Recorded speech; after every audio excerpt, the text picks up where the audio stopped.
Oh, I didn't see you there. I'm Andrew Joseph Keith, and in this video, I'm going to teach you how to sculpt a simple portrait from imagination. Let's get into it. The clay that I'll be using is Chavant NSP medium clay. Now this is the medium. I've mixed in a little bit of hard just because I prefer a firmer clay, but that does make it difficult during the beginning stages. So sometimes I'll take a heat gun and just warm up the surface of the clay a little bit, just so that it's a little bit easier to work by hand as I start. And the only tool I'll be using is this simple butter knife. Today I'll be using about as much clay as can comfortably fit into the palm of my hand. Once we've got our clay, the first thing I like to do is form a long rectangular piece that'll represent the neck of the portrait. I'm going to make this just a little bit longer. There we go, something like that. Now I'm going to take another piece of clay and wrap it around the neck, and this will represent the chin. That chin coming forward. And we can do the same thing, add a piece of clay to the forehead, and then one more for the back of the head. There we go. Isn't that nice? Now we can take some other small pieces and clean up the shape of the head. And notice that at this stage we're sculpting very thin, just a pancake of clay. Can you hear those crickets chirping away? Delightful. Remember that the neck tilts forward when looking at the head from the side view. There's a tilt to it. Let's be sure that we include that. I'm going to add just a little bit more clay down here, where the neck transitions to the upper part of the chest and the upper back. Something like that. Now we can take some additional pieces of clay and add it to the back of the head, back here. This is going to be the thickest point of the skull when you look at the head from the front view. I'm going to add that to both sides, just placing those pieces of clay and then spreading them out. We're going to do this on both the left and the right side of the portrait. Isn't that nice? Just a little bit more. There we go. By holding that extra clay in my hand, keep it nice and warm and soft so that it's easy to take little pieces and add them where I want them. I'm also going to thicken up the neck a little bit to give some more support to hold on to the sculpture while I'm sculpting. Here you can see what that's looking like. From above, that back of the head looks like a bulge, so let's taper that towards that front center line of the portrait. We can do that by just adding little pieces of clay, spreading them out to create a wedge shape that tapers towards this front center line. This is a great exercise to do if you're just sitting somewhere, listening to a lecture or music or a podcast, and you're just the type of person that likes to keep their hands busy while you're listening. I don't know about you, but I always feel like I can retain more information if I'm busy doing something creative with my hands while I'm listening. There we go. That's coming together nicely. Let's clean up that outside outline of the portrait and soften this transition between the back of the head and the neck. And up to this point, I haven't decided whether I'm sculpting a male portrait or a female portrait. Let's just keep it ambiguous at this point. Like those obese somethings that you sometimes see walking down the street. Don't know if it's a man or a woman, and I think sometimes they like it that way. Just to confuse people and keep you guessing. Now I'm starting to round things off and also think about some of the forms like the trapezius muscles that come down and smooth out that transition from the neck to the shoulders. Little pieces of clay to smooth things out. Let's make sure we get a nice taper towards that front center line of the face. And there we go. That's looking pretty nice. And you can see we're just taking our time, trying to solidify that structure of the portrait. Don't be in such a rush to get the clay on. Sculpt nice and thin. There we go. For this, we want to keep that center line nice and clear and keep things symmetrical from side to side. Sometimes people are so overzealous to get the clay onto the sculpture that they mess up these primary forms, this underlying structure.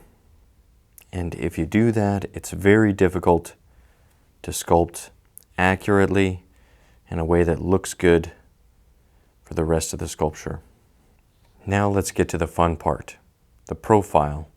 You can build out the profile by taking even smaller little tiny pieces of clay, then wrapping them around that front profile.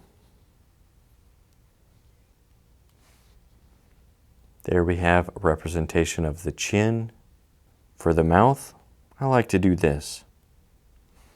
Just a simple rounded shape that represents the dental mound of the teeth, also called the tooth cylinder. Something like that. We're keeping things very simple at this point. Let's also add the nose. Things might look funny as you first add them on, but just push them around until it feels like things are working again. If I feel like the facial features are becoming too large, I can shrink them down, or I can simply add more clay to the back of the head to make the entire sculpture larger. At this point, it should be a little bit less ambiguous whether this is a man or a woman, so I guess we have to make a choice. I'm just using my fingers to smooth things out. Remember, this is the kind of sculpture that you do when you just have a little bit of clay on hand, no tools. Maybe you're taking notes in class or sitting in church, whatever it might be. Let's see if we can do more of a feminine female portrait, because they are typically more difficult, in my opinion, but also more interesting and more beautiful. Adding more clay to the top of the head to make sure that it's rounded off correctly. There we go. Now let's go ahead and add 3 anatomical features that'll start to give us a sense of the anatomy of the portrait. We can start from the bottom and move our way up. The first anatomical feature, which we'll represent with a cylinder of clay, is the jawline, also called the mandible, something like that. Now, because this is a female portrait, we want to make sure that this remains nice and thin. We can add that on both sides. There you can see that jawline, which looks a little bit large. So let's go ahead and add the next feature, which is the cheekbone, also called the zygomatic bone, if we want to get anatomical. And that's just below the eye socket, behind the nostrils, and it travels up, back towards the ear. Let's go ahead and add that. Be a little bit more, and the same thing on the other side. So there's that second anatomical feature. And the last one will be at an angle, a little bit different, coming towards the mid part of that cheekbone. This is going to represent the brow ridge, or the outside portion of the eye socket. There we go. Those 3 lines of clay that I like to start with: the jawline, cheekbone, and brow ridge. We could also take a piece of clay and lay it moving towards the back of the skull, starting at the outside corner of the eye socket, wrapping around. This is called the superior temporal line. It's a nice rhythm to add in, just to give us some additional information on what's happening with the portrait. So you notice I'm sculpting very abstract, very simplified, just pieces of clay to represent these anatomical features, not thinking about the separation of the lips, the nostrils, the eyeballs themselves. All those details will come in time. We really want to make sure that we have this structure working and accurate before we worry about any of those details. The cheekbones will be the widest point of the facial mass of the skull. That's this front area. But remember, the widest point towards the back of the skull remains back here. The widest point of the whole skull when looking at it from the front view, just back behind the ears. You can start to thicken up that widest point back here and start to think about the portrait from the front view, making that look accurate. So far, it's looking thin, which is exactly what we wanted, but now we can start to thicken it up. Just one piece of clay at a time. We're not in a hurry. Add some more to that superior temporal line. Thicken up that. Just a little bit more. Then we can start to round off towards these high points of the skull that we're laying in. Some more mass on the cheekbones. Try to avoid straight lines. Here you can see how this cheekbone is wrapping up and around this way. The superior temporal line is wrapping down. There's kind of these rolling rhythms in the portrait. That's what helps make it interesting and dynamic and feel lifelike. There's not a lot of straight lines in the body or in nature. Typically, there are organic forms that balance each other out. There we go. Now I can start to lay in pieces of clay in between these high points to smooth out the transition between the forms. At this point, those eye sockets may look kind of depressing, but we'll be fixing that in just a little bit. This is coming along nicely. The fun thing about sculpting is there's always something to learn, something to improve on, something to get better at. Adding some clay to smooth out the transition between that cheekbone and the jawbone. Gonna add some more roundness to the mound of the mouth. Right there, like that.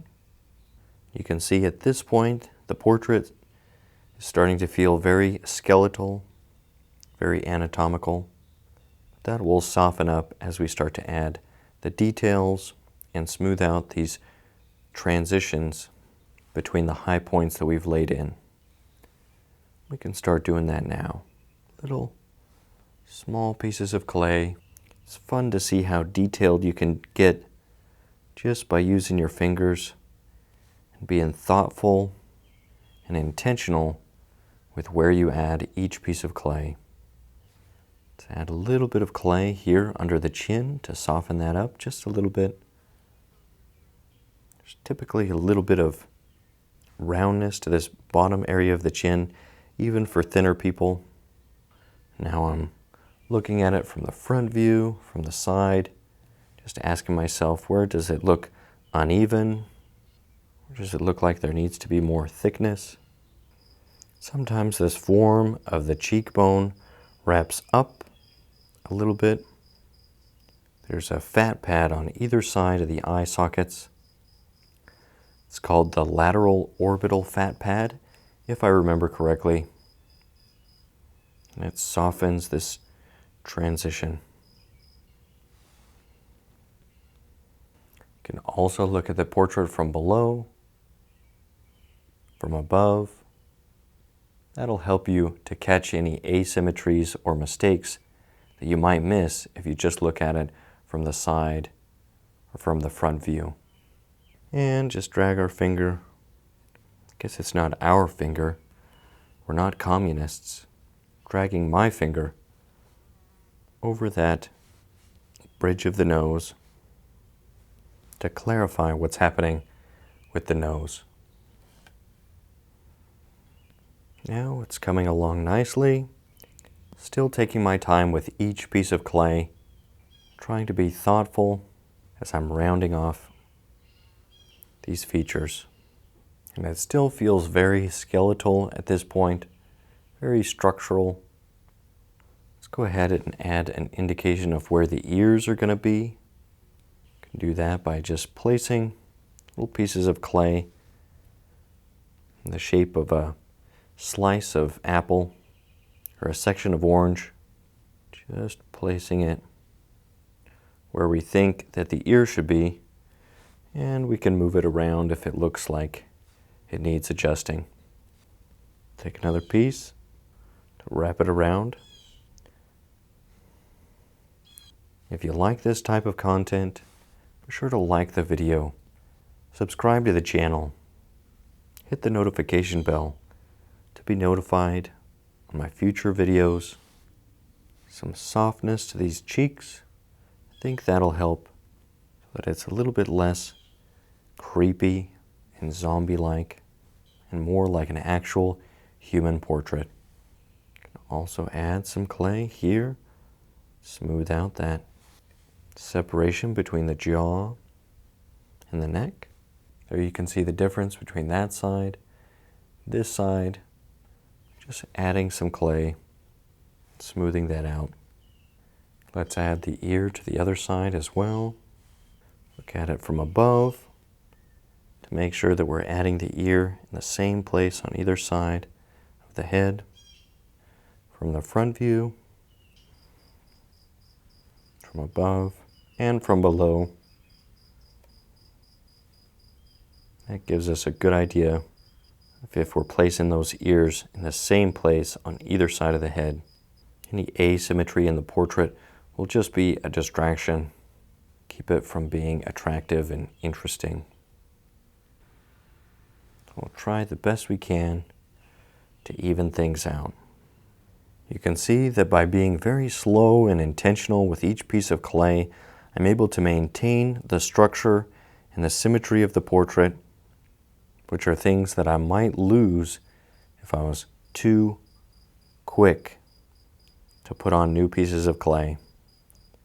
When you're trying to sculpt without tools, just by hand, you want to keep things thin because it's easier to add the forms by adding clay than it is to remove clay, especially if you don't have a tool. Your hands are the tool, you're the tool, I'm the tool. We're all tools. Let's go ahead and add the nostrils. The nostrils will travel back, away from the tip of the nose, and they'll travel back behind where the nose transitions to the upper lip. Usually the distance between the tip of the nose and the back of that nostril is right in between where the upper lip transitions to the nose. Common mistake is to put those nostrils too far forward in space, but they travel back quite a bit. Something like that. Now let's add a piece of clay to represent the upper lip. Trying to do this carefully, forming it in place. And if I need, I can take my fingernail and just push the clay down. Give some space for that lower lip. Just with that fingernail. Because in this scenario, we don't have any tools. Just a piece of clay in our pocket, wrapped in some plastic wrap or in a Ziploc bag. Not too thick. Otherwise, it starts to look like a mustache. We prefer our women without mustaches. If there's too much clay in some areas, you can use your fingernail just to pull away the clay in these corners of the mouth. Just tiny pieces of clay. That mouth is still looking very masculine. Push up the corners of the mouth just a little bit. So I feel like it's very somber looking face. We don't need that. There's forms that travel towards the outside of the bottom lip, down around the chin. So I'm going to go ahead and add those in.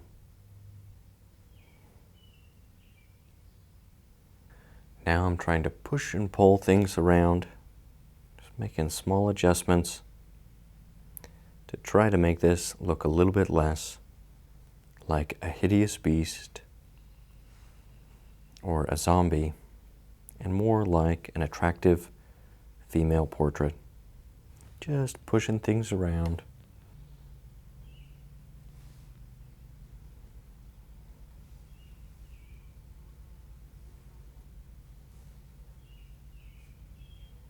And I think something that'll help is to go ahead and add in the eyes.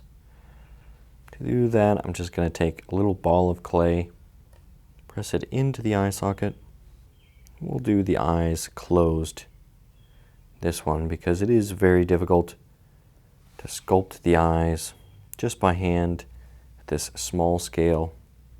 Just take a little bit more clay, add it on, leaving that deep shadow under the eyes to make it look like the eyes are closed.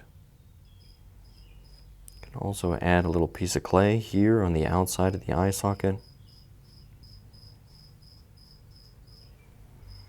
Then another thin coil of clay for the eyebrow. Let's try to do the same thing on the other side as well. Starting with a little ball of clay to go into the eye socket, push that down. We're trying to match these as close as possible.